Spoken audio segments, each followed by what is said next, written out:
Welcome to our tutorial on how to automatically assign stops to drivers so that the actual distance traveled by each driver is comparable using the Zeo platform. This helps save on fuel and costs. Let's get started. First, ensure you have added the stops to Zeo. For instructions on how to do this, refer to our video on importing stops from Excel. Navigate to the dashboard and click on the Stops tab, where you'll find the uploaded stops. Select the required stops by ticking the checkbox next to each stop. If you wish to select all stops, click on the Select All checkbox. Click on the Auto Optimize option. A new menu will appear. Select the drivers you want to assign the stops to and then click on Assign Driver. A new menu will show the route details allocated to each driver. Click on Advanced Options in the top right corner and check the Min Vehicle box. Verify the details of the drivers and then click on Save and Optimize.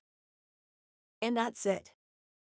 You've successfully assigned stops to drivers in a way that balances the actual distance traveled, optimizing your routes for efficiency. Thanks for watching.